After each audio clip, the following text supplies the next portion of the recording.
Research is my passion. Muscle and strength are my pursuits. I'm a powerlifter, bodybuilder, scientist, and coach. I'm Layne Norton. I am a physique architect. Squat!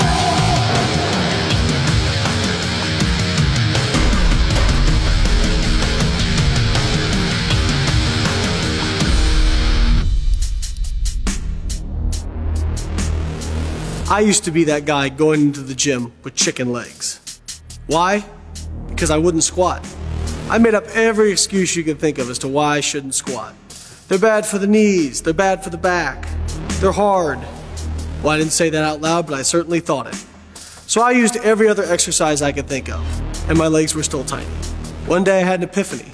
I'm going to squat over 500 pounds for reps, and I will assume I will get big legs from that. After years and years of work, learning proper technique and programming, I did squat over 500 pounds for reps, with a top squat ever of 655 for a single, and my legs are no longer twigs, I'm happy to say. Guys, if you want big legs, there's one rule: you gotta squat. In this video, I'm gonna show you tips and techniques I've learned over the years from working with top coaches in the squat to teach you how to squat more safely and effectively using big weights. Let's get into it. Before I actually get into teaching the squat, there's one aspect of squatting I'd like to talk about that often gets overlooked, and that's equipment. Now, I'm not talking about a bar or a rack. I'm talking about things that you actually put on yourself. Now, I would never tell you that you need equipment to squat. All you need is yourself. But I'm a big fan of things that I can put on and immediately be better. Things that will make you squat more safely and efficiently. The first one is footwear. Most people wear tennis shoes, but unfortunately tennis shoes are one of the worst things you can use. The purpose of a tennis shoe is to distribute the load over your entire foot, and it's also to cushion you against impact. In a squat, you're pressing down against the earth, and physics dictate that the earth presses back up against you. If you have on a cushioned shoe, you're going to lose some of that energy transfer. It's also going to make you unstable. Many of you who squat in sneakers probably notice that you feel like your knees cave in and you're wobbly. So at minimum, you want a hard-soled shoe. Now, I am a huge fan of Olympic lifting squat shoes. The great thing about squat shoes is not only do they have a hard sole, but they also have a slightly elevated heel. This puts you in a more ergonomic position for squatting and allows you to push off your heel and midfoot better. The next piece of equipment I'd like to talk about is a weight belt. I'm not talking about your weight belts that are flimsy and Velcro.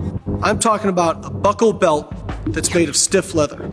A good belt will give something for your abdominal core to brace against. This will protect your lower back and keep you more upright during a squat. Now, many people ask me, Layne, but if I wear a belt, my core will get less activation and it will weaken my core. That's actually not true. The research shows that wearing a belt, if anything, increases core activation for two reasons. One, wearing a belt gives you something to actively push out against, and so your abdominal wall pushes against it harder. Two, you can use more weight and thus get more core activation. One other thing about wearing a belt is most people don't wear it properly. They wear it too low. It is not meant to go around your waist. It is meant to go around where your abdominal wall is going to push out during a squat. So I prefer to wear it a little bit higher than most people wear it. As for what kind of belt, I just recommend buying a belt from a reputable company that is either 10 or 13 millimeter that's 4 inches thick. Another piece of equipment we should talk about is knee sleeves and knee wraps. I personally prefer knee sleeves for a multitude of reasons. The biggest of which is that knee wraps simply take too long to get on and off. They'll slow you down during your workout, and further, there is some evidence that placing that kind of pressure on the patella may not be optimal. Also, when I'm using weights, I like to know that I'm moving the weight, and I'm not getting a PR just simply because I wrap my knees tighter. With knee sleeves, you get a consistent pressure each time that's repeatable, and they're easy to get on and off. They still warm the knee joint and provide some level of protection. The next piece of equipment I recommend isn't really equipment, but still important nonetheless. Good chalk. Now, people might say, what the heck do you need chalk for? As we'll discuss coming up, bar position can make a huge difference, and in a low bar squat, chalk can help keep the bar on your back and keep it from rolling. So I recommend getting a good block of chalk and using that to help keep the bar in position on your back while you squat. The last piece of equipment I want to talk about is wrist wraps. For those of you who do high bar squats, wrist wraps may not be necessary. But for those that prefer a lower bar position, wrist wraps are extremely helpful.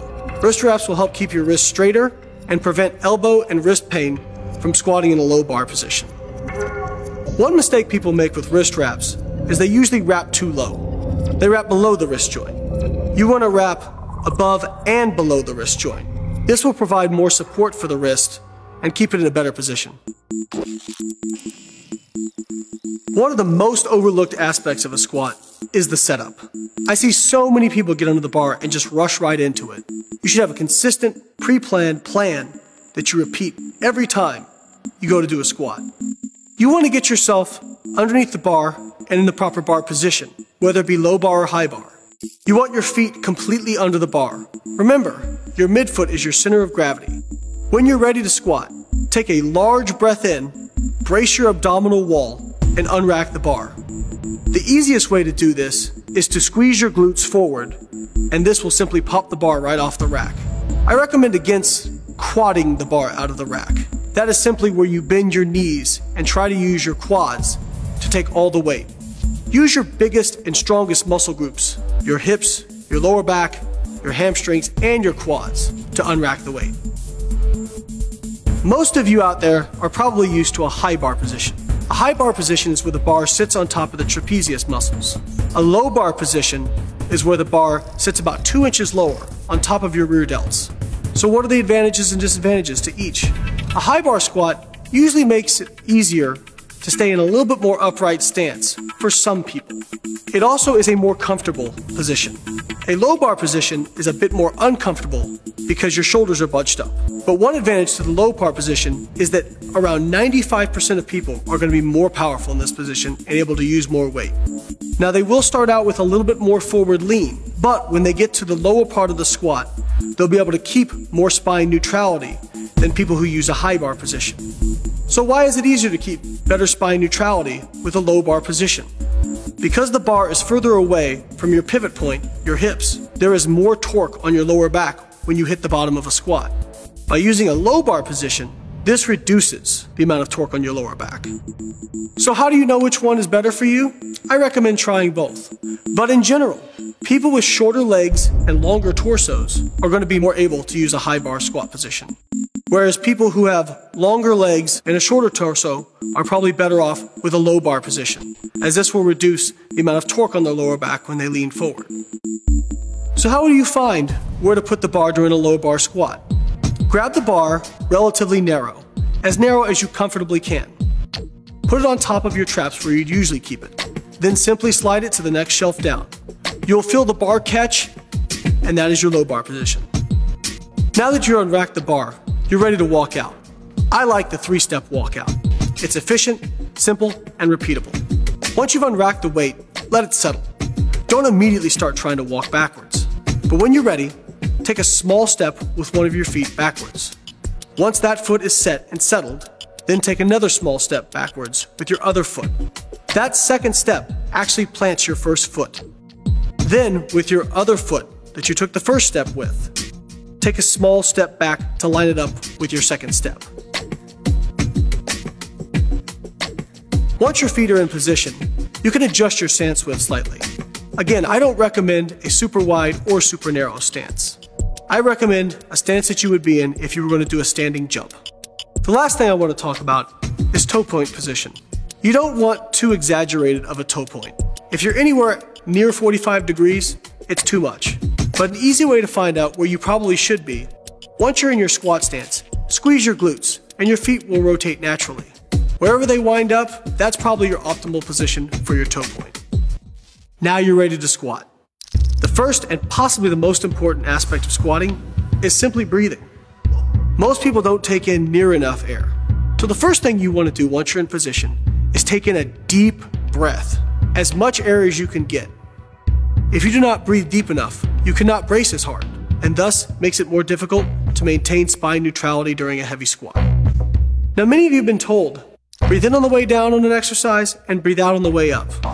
It's completely wrong. You can generate your most force when you're holding your breath. Now what do I mean by bracing? I'm not talking about flexing your abs. I'm talking about once you pull your air in, push out your abdominal wall as much as you possibly can. If I was going to throw a punch and hit you in the stomach, what would you do to prepare for that? You would brace. You want to do the same thing when you squat. Many people just say, just arch your lower back. But that's the wrong cue when you squat. Your abdominal wall is what stabilizes your lower back. Yes, you want your lower back neutral, but just simply arching will not be sufficient to keep it neutral. You want to make sure you're bracing. Taking in a deep breath and pushing out your abdominal wall as hard as you can will not only protect your lower back, but it will also help keep you more upright in the squat. Most people think about the squat as simply an up and down movement, but it's not. It's also back and forth. You want to start the squat with your hips. You want to start by driving your hips back and sitting down between your legs. This is the best cue I can give you. By using your hips and glutes, you're recruiting your biggest, most powerful muscle groups and joints. Once you've achieved depth, if you're braced correctly, you should start to come up on your own without even having to think about pressing.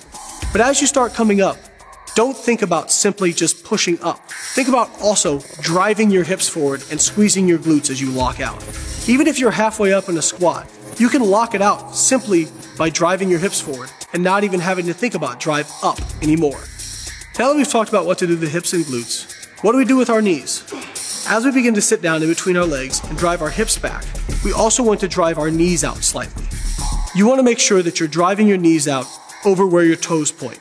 So if your feet are pointed forward, your knees should mostly track in that same line. If they're pointed out, you should push your knees out slightly, tracking them in the same line as your feet. One of the things you don't want to do is have your knees shoot forward, however. One of two things typically happens when you lead with your knees in a squat.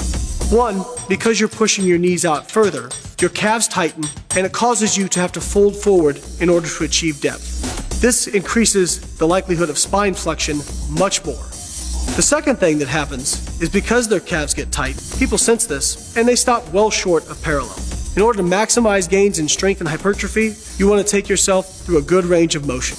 By keeping a more upright shin angle, this is going to help save your knees and put less torque on them. We talked about squeezing our glutes forward.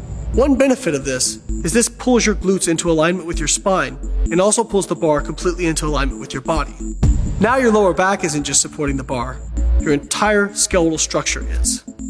As you finish the movement, lock your glutes out so that it pulls the bar back into alignment again. The last part of the squat execution is talking about back angles. As I alluded to earlier, back angles are going to be very individual. One of the things I hear a lot is people telling other people that they should squat more upright. And while it's true, you should squat as upright as you reasonably can, that is going to be different for every person depending upon their structure. For somebody who has long femurs and a short torso, they're going to need significantly more forward lean to achieve depth and keep the bar over their midfoot. For somebody with shorter femurs, they may be able to squat very upright with very minimal forward lean. The most important part, regardless of how much you lean forward, is making sure you maintain spine neutrality. I've talked a lot about this term, but let's discuss it briefly. Spine neutrality essentially means that your back is straight. Even if you're leaning forward slightly, your back is straight. What you don't want to have happen is go into flexion. Flexion is where you lose the neutrality in your spine and you cave forward. That is dangerous because it places uneven pressure on the discs in your back. Now we're going to get into actually what makes a good squat. The number one thing is making sure you get deep enough. Proper depth means your hip joint will go slightly below your knee joint. I think you should squat as deep as you safely can. For some people with longer limbs, they're not going to be able to go all the way down without losing neutrality in their spine. In that case, they should stop before they get to that point. But almost everybody can learn to do a good parallel or below squat. The next thing we're going to talk about is bar path. The bar path is the path the bar takes as you travel down and up during the squat. The proper bar path is going to start with the bar directly above your midfoot, and it should stay as close to the center of your midfoot as possible throughout the entire movement. That way, the bar is directly over your center of gravity, and you get the maximum force transmission from your feet to the bar. Now, even with a really good squat, you may not have a completely straight line, but the fewer deviations from straight you have, the more efficient the squat is going to be, and the easier it's going to be. This brings me to another point. I hear a lot of people say, never lean forward on a squat. And while it's true you should keep your back angle as upright as possible, this is going to be different for every person. If you have long legs, in order to keep the bar over your center of gravity and achieve proper depth, you must lean forward. Now you want to minimize that amount of forward lean, but you're going to have some. Leaning forward in and of itself is not inherently dangerous. The key is to make sure you always maintain spine neutrality. In this video, I've given you the tools you need to squat heavy, safely, and efficiently. But don't be surprised if you're not perfect the first time. In fact, I promise you, you won't be. I'm learning and relearning every single time. Remember, practice makes perfect. Many of us don't think about lifting as a skill, but it's a skill. And the more frequently you practice it, the better you will get.